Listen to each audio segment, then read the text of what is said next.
Thank you, everybody. So what we're here to do today is have basically an impartial discussion on why Ember is best. So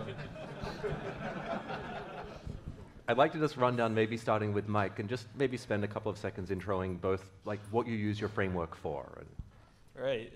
So yeah, I'm Mike. I'm representing Angular right now. We basically use Angular inside of Ionic as just a complete framework for building out UI components, building out things for mobile. It offers the best solution for having these reusable components that still follow JavaScript kind of standard, but build on top of it to provide extra things that make the framework a little bit easier to use. And Varun, you seem like a smart guy. Why did you choose React? Okay. Hi, my name's Varun. I'm a developer at Wrangle. So we're a JavaScript consultancy. We build a lot of web apps, mobile apps. And React is one of the things that we use to build it. We also use Angular quite a bit, but React is just better than everything else. I don't know, it's just easy to use. It has the component-based architecture, had it before Angular 2 decided to adopt it. Does it better still, I think. And then also, more recently, we've been using a lot of React Native, which is pretty awesome when it comes to building mobile applications. Great. And Aiden, how did you come to make the right decision? Well, we were writing our own sort of JavaScript front-end frameworks for a number of clients, and then when Ember hit 1.0, we decided that that was actually the one that we were going to back. We decided to back it for a number of reasons. First off, we work on at ISLE, we work on a number of different client projects at once, and having a consistent directory structure and objects between all of the projects was really a boon for our productivity. Realistically, Ember helps us build, out of the box, they call it ambitious web apps, which are effectively just community conventions that have all been vetted by very senior developers within the community, shipping an integrated platform or an integrated framework that makes it very easy for us to both onboard new developers and task switch between projects and features at any given time. Thank you. So I'm just going to keep running down. Again, maybe starting with Mike. If you could point out just like the 2 or 3 most important or interesting things about Angular, or the things you think distinguish it, what would those be? So I think right now, specifically around Angular 2, I think some of the more interesting parts are the idea of decorators, which coincidentally enough came from Yehuda. So thank you, Ember, I guess. But the idea that you can take your standard JavaScript class and then just essentially give it a hat and say, hey, this is going to be a class, but it's kind of going to do something a little bit different. For example, Angular 2's component model, where it's still a class, but you can give it that additional metadata of it's going to have a template. It's going to have a selector, so that way when you render it in the DOM, it's going to render between these 2 tags. I think that kind of part really is something interesting. Thank you. And to you, the same question. So for me, there's 2 things. The first one is the whole component-based architecture and the unidirectional flow of data.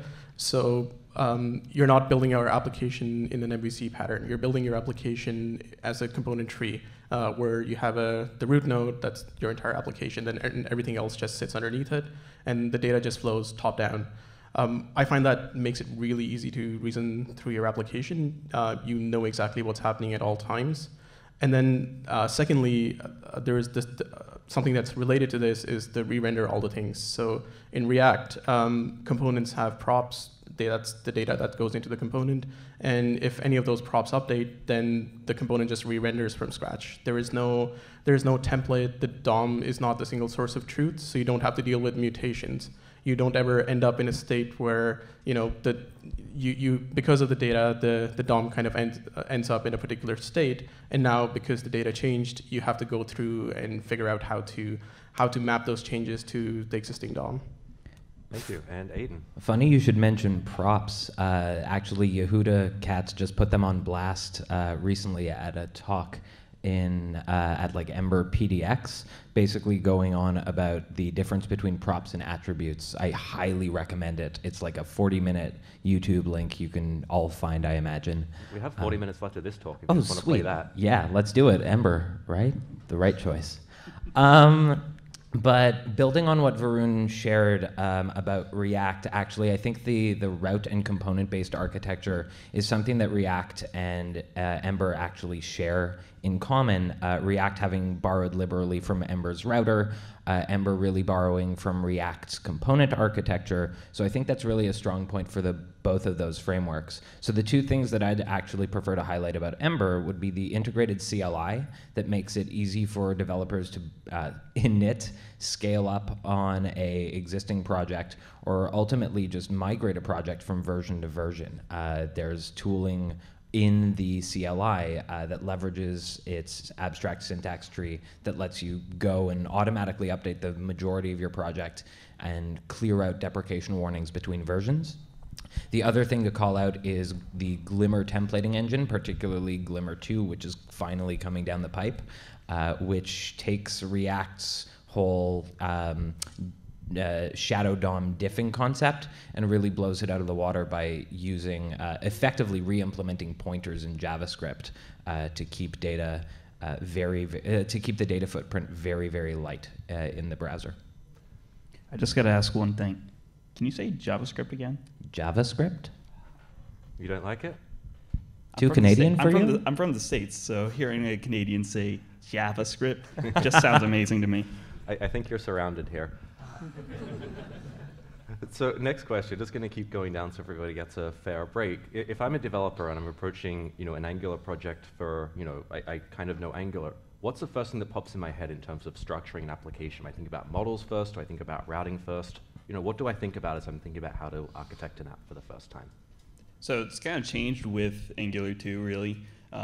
With Angular 1, it was very much MVC, that standard kind of practice that everyone kind of grew up with.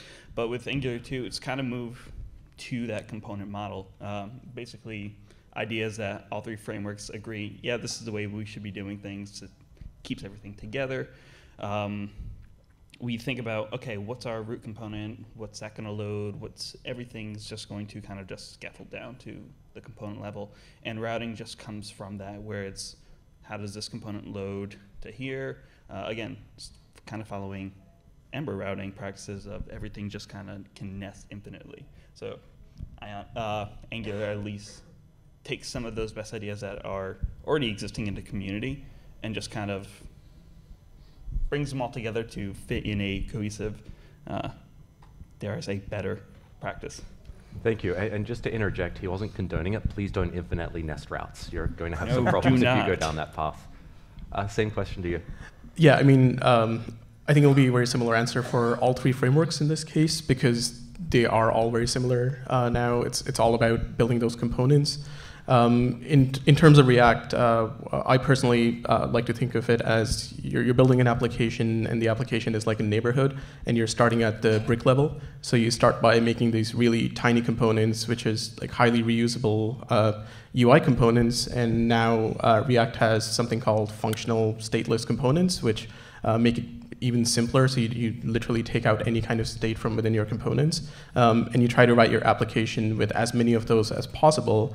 And then you have these sort of higher level container components that hold state, or that hook up to whatever kind of state management tool that you're using in your application, like Redux or MobX or whatever. Thank you. And Aiden. Yeah, I mean, I'll keep this short. It's the same as they both said. Data down, actions up is a common refrain in Ember.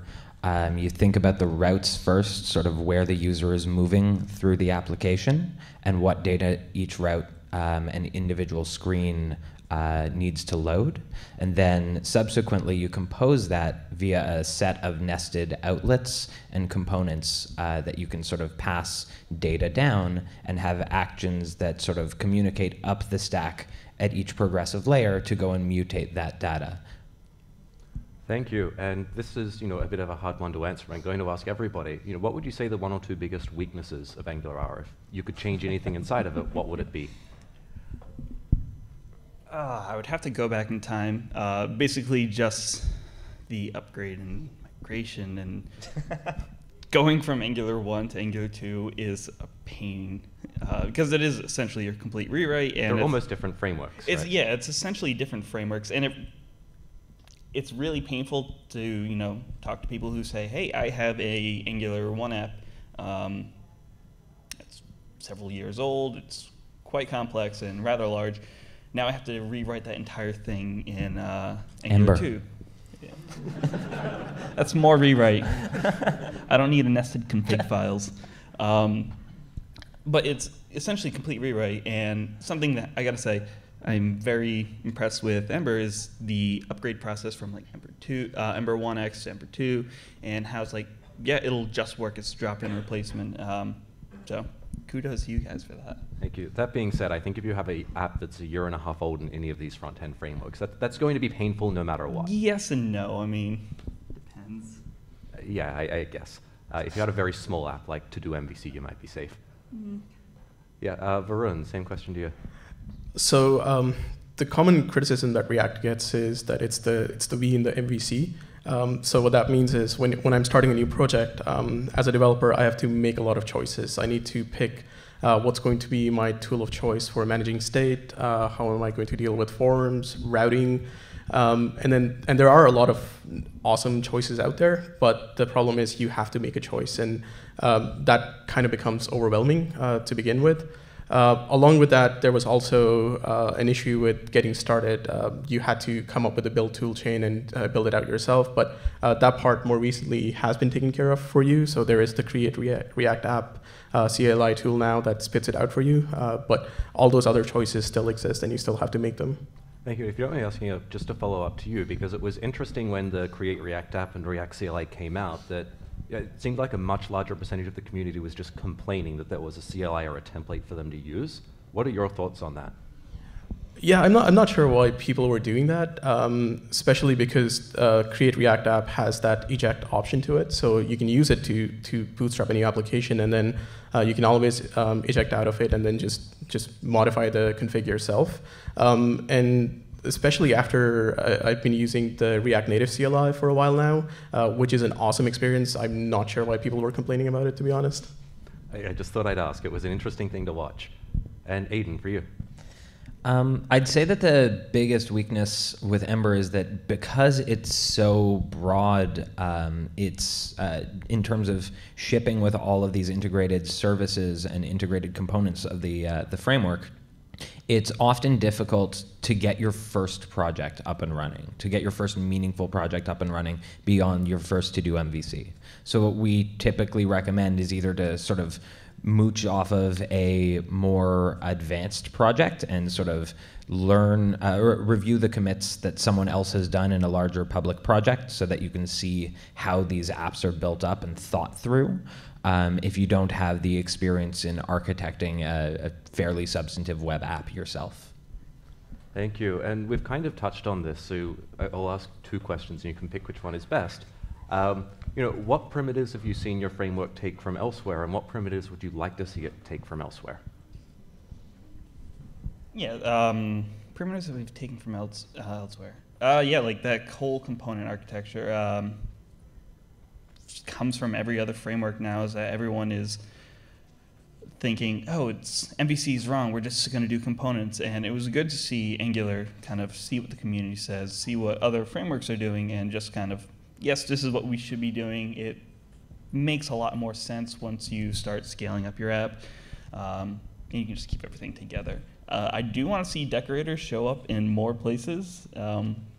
Once you can figure out that you can make Lodash essentially a decorator, or that you can make Redux a decorator, I think that's pretty awesome. So I want to see more of that come everywhere. So Redux has supported decorators for a while now. The connect function is available as a decorator. Yeah, I've seen there's been a couple libraries I've seen where it's like Redux is just everything as a decorator, but it would be nice to see more of that. Yeah, Redux is pretty sweet. Same question for you. So yeah, I mean, the component-based architecture things already covered. I think unidirectional data flow is the other big one. Angular 2 heavily relies on that. There is still two-way data binding in Angular 2, but it's just syntactic sugar around unidirectional data flow. Apart from that, I would say going beyond HTML. So with React, because you're writing JSX, you can use it to render out HTML, but you can also use it to render out things like Canvas or WebGL, and more importantly, now native applications. So there's React Native on the React side, but now there's also a native script for the Angular side, which is awesome. And then going the other way, I would love to see React adopt something like the Angular form system. I think Angular does an awesome job when it comes to dealing with forms and the built-in validations and the custom validations.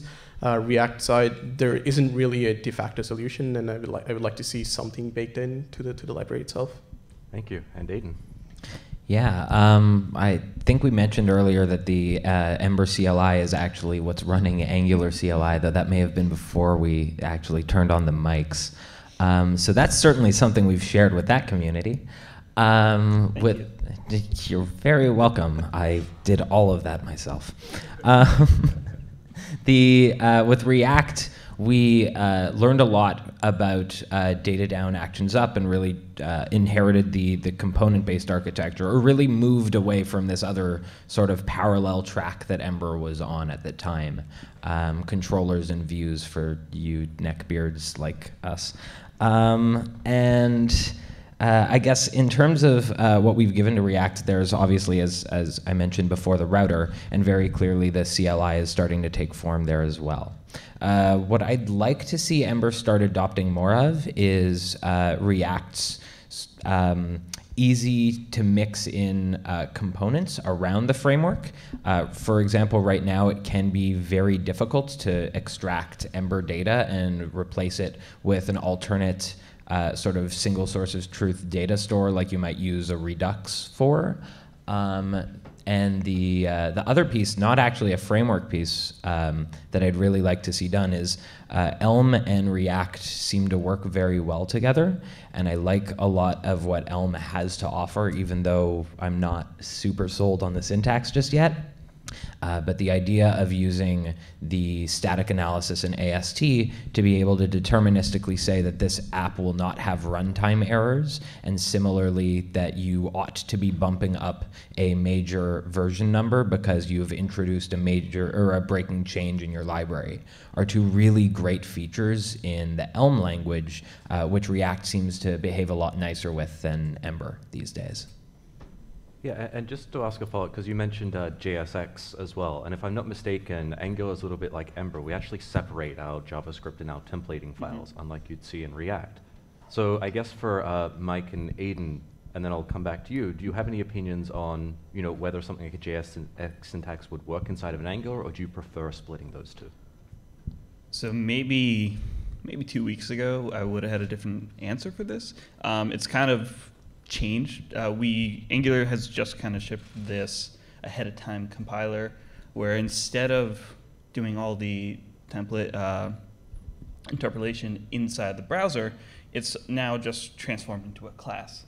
So essentially, it kind of has, you could think of it as like a JSX-like approach to handling your template, but now it's but it still just takes the template data, turns it into a class, and outputs highly optimized, something I really like. Thank you. Did you want to add anything? Sure, yeah. You don't have to. Yeah, it's fine, but I feel kind of similarly. I do like the split between the template files and actual JS logic files. There's a very big difference between the presentation layer and what someone is mapping the contents of the file to what someone would reasonably want to see as a designer versus the actual data manipulation of what is passed into a given component or a given piece of code that is being rendered on the page. Like Mike, though, I definitely agree that pre-compilation is the way to go. This is what Glimmer 2 is bringing. Go Glimmer 2. Yeah, just to add to it, I think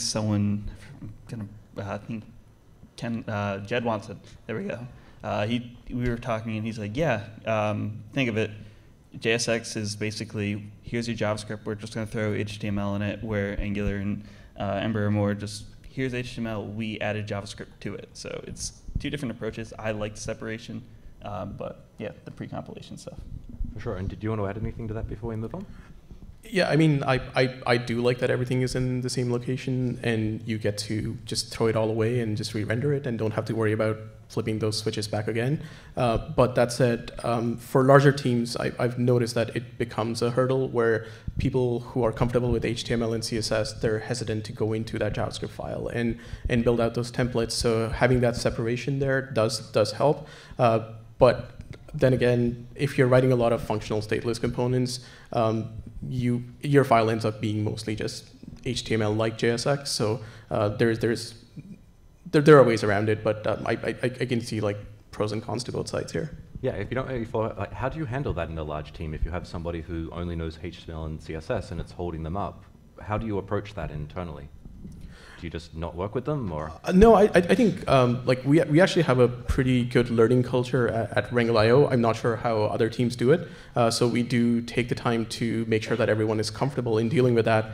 And if you have a component that is mostly just a function that returns some kind of JSX, there's less of a hurdle to go in and edit that JSX part. As far as the CSS side is concerned, we still end up writing a lot of CSS.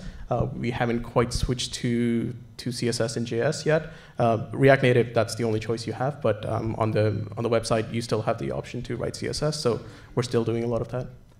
Thank you. So the next question I want to ask is, obviously, each of the frameworks works a little bit better for a certain style of application that we're trying to build. So what types of apps do you think Angular works best for? And are there any types that you think, it's maybe not as good of a fit for? Do you want me to start with Aiden and go the other way down? Yeah, go that way. If you plan on working on an app for more than 6 months, I'd highly recommend using Ember. The ability to leverage community conventions and just existing documentation and knowledge from everybody else in your work, and know that even as you stop paying attention to parts of it, the rest of the system will continue getting upgraded underneath you for free, is a massive boon to productivity over time. It also gives you documentation for all of those choices that you're going to be making through the early months of your project that you're absolutely going to forget about 6 months down the line, 9 months down the line, 12 months down the line when you're trying to train someone else up to inherit these components that you've built previously. So Ember works very well for these longer term projects that are broad in scope. To you? So I don't think there's a type of application that you cannot build with React. For me, it's a very consistent experience when building with React. Day one, you go in and add in a feature, and then 6 months later, you go in and add feature number 237 or whatever. And because it takes you 6 months to write each feature in React? Okay, I see how it's going here. But I mean, he does have an Ember shirt on. Yeah, that's true. Yeah, I mean, but it's still exactly the same experience. You're not you don't paint yourself into a corner where you've done something where it's really hard for you to go get state now or figure out what else is happening in your application and then work around it to implement a feature. It is very consistent. It's the same process to adding any kind of features throughout the lifecycle of your application. The API is extremely stable. Release candidate doesn't mean that we change things every 2 weeks and break everything. Things are pretty stable in the React land, so that's pretty nice. They're stable now. Yeah, there was that 0.013, 0.14, React 15. Yeah, before I put the same question to you, did either of you want to respond to the breaking changes? Was that to Angular or to Ember? And we'll get somebody to respond to that. To Angular. Yeah, okay. I was working a lot with Angular too, and the RC phase was pretty painful.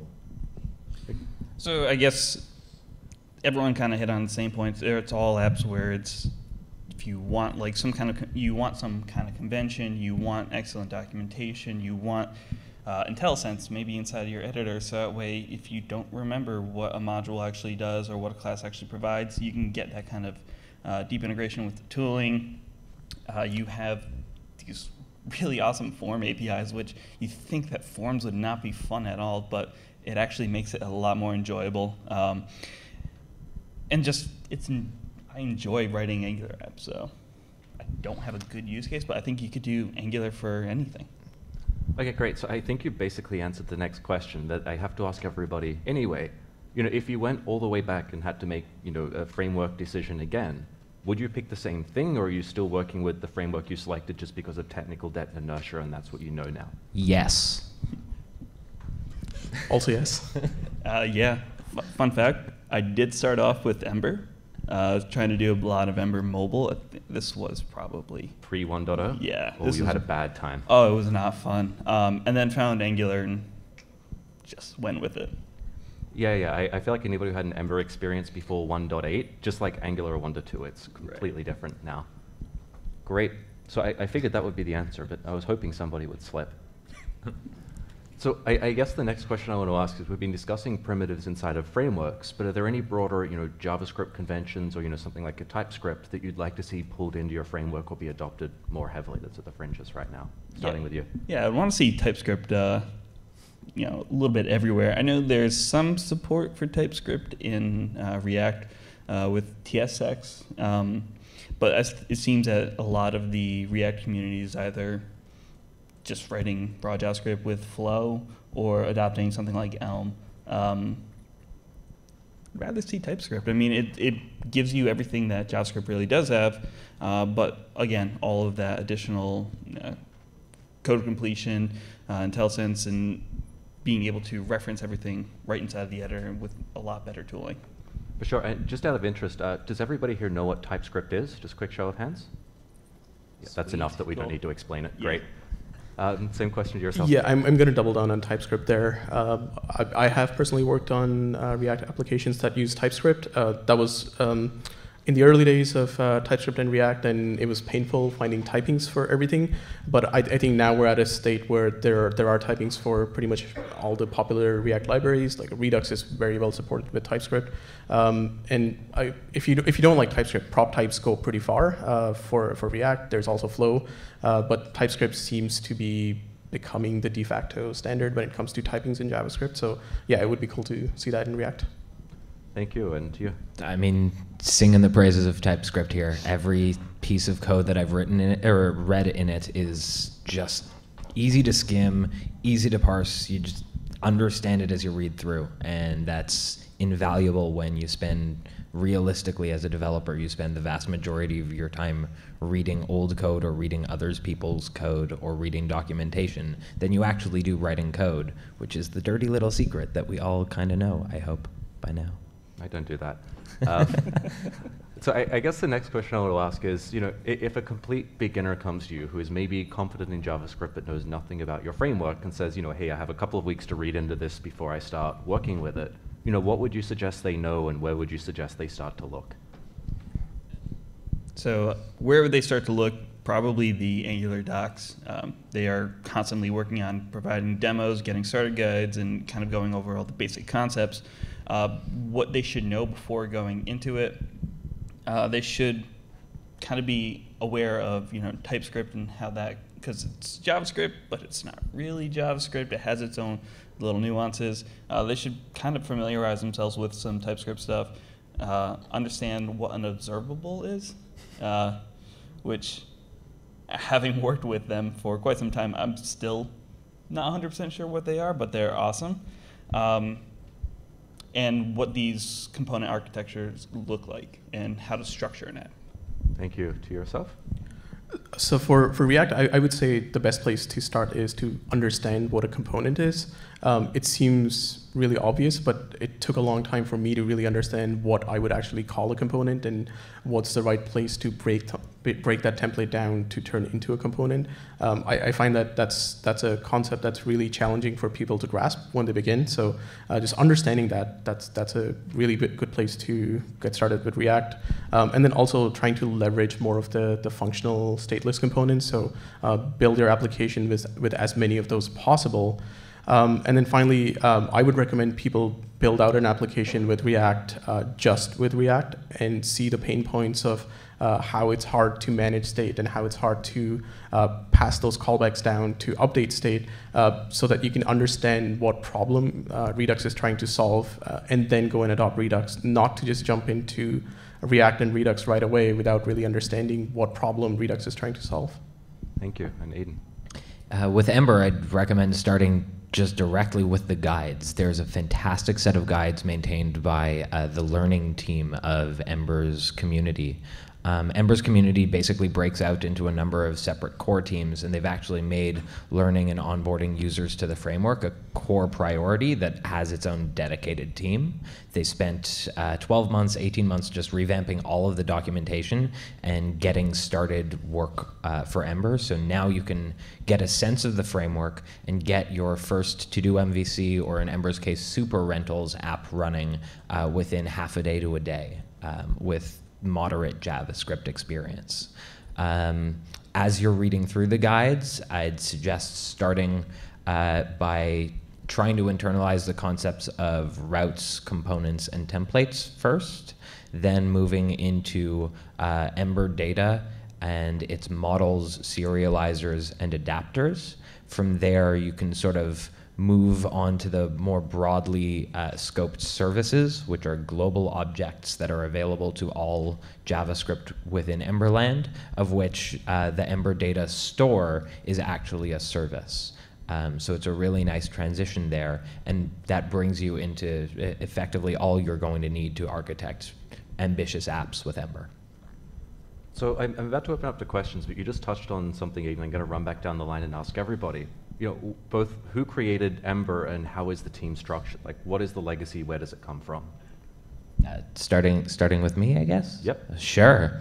Ember actually was initially, it spawned over at Apple as a project called Sprout Core by, I believe it was Tom Dale there. And then effectively that was growing, the community around it grew, and Tom and Yehuda, the Yehuda cats from Rails and jQuery and many other, now Rust, many other like large public open source applications, decided to fork away from Sprout Core and create this thing called Amber, then very quickly renamed to Ember.js, to espouse, what was it? I think it was the router that landed around then. I'm impartial, I'm not allowed to help. Oh, fine.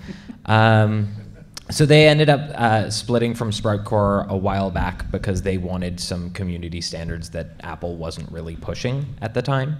And from there, they really grew the community around this open governance model of having the community effectively espouse and pursue its own ideas. So now Ember has grown into a large project with a number of integrated sub-projects and sub-teams, such as the data team, the learning team. There's a number of other teams that I can't rattle off the top of my head. I believe there was a Glimmer team at one point. And effectively, all of these teams work with a model called, or a group governance model based on RFCs, or requests for comments.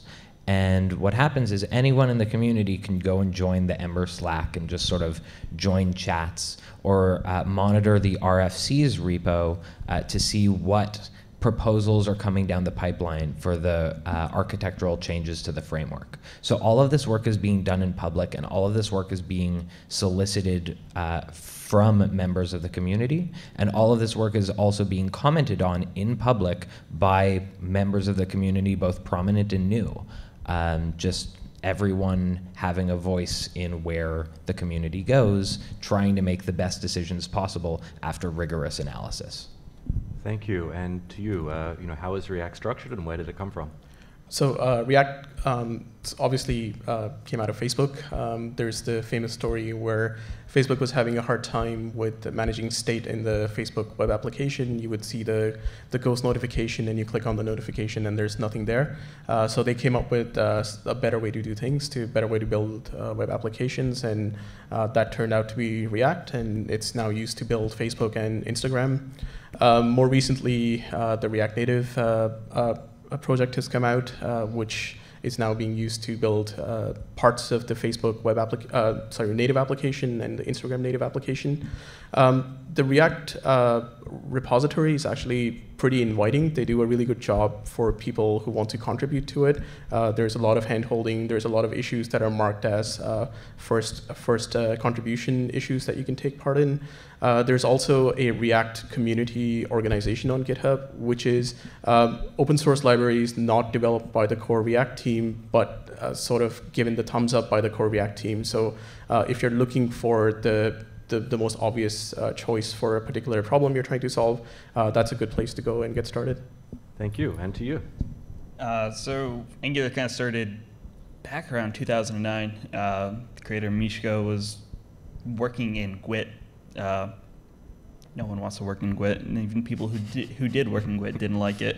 But they were frustrated with this whole, all right, we're going to write some kind of structured code and then compile it down to JavaScript and do it in the browser, and they end up getting these huge files. And they thought that Mishko thought he could do it in a better way, and essentially wrote the first version of Angular, which just had the two-way data binding and setting up for that interpolation. And that kind of just grew into that. Like, they started off with make it as little JavaScript as possible and more HTML, so that way, designers could get involved, and if they knew, the beginnings of HTML and CSS, they could make apps without having to write a whole lot of the code. It started to grow into a fully JavaScript framework now, and the contributions around it, and how to onboard new people who want to work on things is, again, I think none of the projects, all the projects that we have like top-notch, like kind of governance models where it's like, if you want to contribute something, someone's going to be there to help you out, respond to your issue. They prioritize the issue, so that way if it's kind of like a first-timers, but it's not really a big priority, they'll let a person from the community to kind of take it and take ownership of that and go through that whole process to make a PR. Speaking of actually the Angular contributing guidelines, they're fantastic. We actually ended up adopting the commit message structures and branching structures they use at ISLE because they make it fantastically simple to go and review pull requests from members of our team and incentivize very atomic commits that make it easy to sort of rewind state as we see a feature develop. So heck yeah. The conventional changelog package is pretty awesome. So you commit feature and then describe what you want to do, fix, breaking, or you set up your own practice, and once you generate that changelog, you have a clear description of what issue numbers does it reference, what's the actual fix, and everything. It's just right there in the changelog. Yeah, those commit guides are great. So I have a couple of extra questions, but just in the interest of time, I want to pause and see if there are any questions from anybody out there. Yes? How do the various frameworks work with back-end technologies in your experience? Like, before you use, say, ASP.NET MVC or .NET Core, which I found duplicates effort with Angular a little bit, or at least I've had trouble with separation. How do you find that those technologies work together with your framework choice? Great. So just to repeat the question so everybody could hear, I like that there was actually a repeat question sign as well. The sign man is right down the front. So the question was, how do the various frameworks interact with back-end technologies, and how do you ensure you're not duplicating work in some ways? Perhaps start with you because Angular was referenced. The Angular is very agnostic of what backend technology you use. Obviously, because it's coming from Google, there's a lot of people who use a Java backend, Spring. There are a lot of people who do use ASP, and people who just have a Node backend. It really doesn't care what backend you use, just as long as you're feeding it REST. Great. And how do you handle that in React? Yeah, I think all three frameworks are pretty similar in that as long as you have a RESTful API, it doesn't really matter. It doesn't really matter what the backend is. Going beyond that, React does support server-side rendering, both with .NET and Node. I believe Angular is doing something similar now, so that's the next benefit from there. And Aiden. Ember ships with these Ember and Ember Data ship with these fantastic primitives called models, serializers, and adapters, which make it very easy for you to modify what routes you're requesting at. for any sort of relationships or any sort of data at all. Namespacing your API, giving it a different host per different models, and then even down to the serializer, where you can go and in a single file just sort of provide a mapping from what keys the API provides to what Ember data would expect, with a expectation out of the box that as you feed data into Ember data, it should be it should comply to the JSON API spec, which is a spec espoused by Yehuda Katz and a number of other peeps in the JavaScript and broader web dev communities, because it prevents all of those weird bike shedding conversations you have about your API. But even if you have a custom API like you might coming from Javaland or elsewhere, you can still map whatever you need onto the JSON API primitives super simply. So Ember's pretty great for that one. Great, thank you. Anybody else? Yes, gray jumper. Or sweatshirt, Australian, they're jumpers to me. Thanks. I'm struggling how to phrase the question. It goes along the lines of TypeScript seems to be the popular option. Maybe I'm misinformed, but TypeScript doesn't really allow you to do composition instead of classical inheritance. Please correct me if I'm wrong. So I was trying to approach Angular 2 as soon as it came out, and it was difficult for me to find any documentation whatsoever on how to do it vanilla. Okay, so Why just... is it so difficult to find a product that is supposedly complete and it's already released without the added flavor, opinionated flavor, when they supposedly make it a strong suit, the fact that you can do it vanilla? Okay, so just to try and repeat that as a question so everybody can hear, the question was both, why is it harder in TypeScript to get started in the framework? Would that be a fair, just high-level summary of your question? Or why is there so little ES5 or ES6 kind of docs when there's so much TypeScript docs? Yes, but it's geared towards the fact that TypeScript doesn't allow you to use, as far as I understand, other than classical inheritance, composition, for instance, or deep functional programming. So if you have a different style, you're kind of locked out. You have to learn TypeScript and adjust. Can I take that one? No, go for it. So that's absolutely not true. You can write as much functional programming as you want with TypeScript. There's support for interfaces, and using interfaces, you still get the appropriate type checking that you would get with classes, but you're still writing your code in the normal functional way. TypeScript with Angular definitely uses a lot of classes, but that's a choice that Angular made. So it's not something that's a choice that TypeScript made. So if you're using TypeScript with React, you most certainly don't need to use classes. You can write functions as much as possible. And I guess closing the loop with regards to Ember, TypeScript support within Ember is fairly limited right now. I sort of tried tinkering for about 30 minutes. The community was all saying that it's not really ready for broader support yet, and then I had work to get back to. So that's been my experience with TypeScript and Ember so far. However, you can pass any precompilers or transpilers through as part of the Ember CLI build steps. So it should be a relatively simple implementation in the next month or two, given a lot of the core team seems to really like TypeScript in particular. Thank you. I think we have another one right here. Hi. Just a quick question about the ease of quality assurance and the maintenance for maybe a developed project against AngularJS 2 or React or Ember.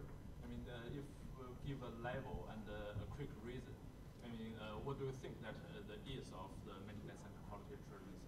Okay, so again, just to repeat so everybody can hear, and correct me if I miss anything, just at a high level, how do you handle quality assurance and long-term maintenance within your framework?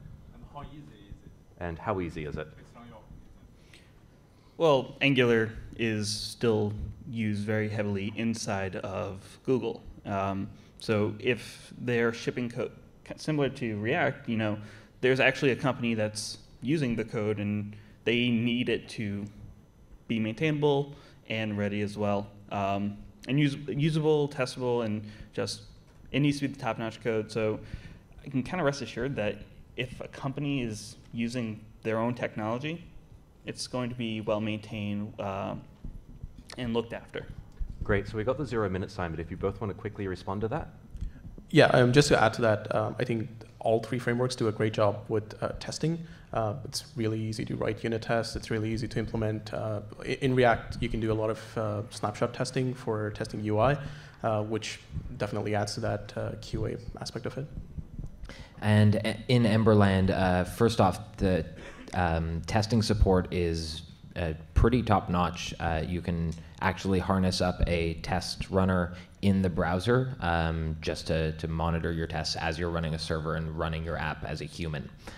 So that's fantastic from an automated QA standpoint. More broadly speaking, in ensuring simplicity, Ember ships with all of these conventions that are community maintained and community led. So you can be confident that either as the technology develops, your choices will be shepherded by the community. Any breaking changes will be announced as deprecations well in advance, and you will be given guidance as to how to modify your code to ship or to work with what's coming down the pipe to resolve those changes. That concept is actually named in Ember and is a core value of the community called stability without stagnation. Great. Thank you very much. So thanks to Aiden, Varun, and Mike. And just quick show of hands, who here is now convinced Ember is best? Every single hand is up. I can see it. That's just tremendous. Thank you, everybody. If you have more questions, I'm sure they'll hang around.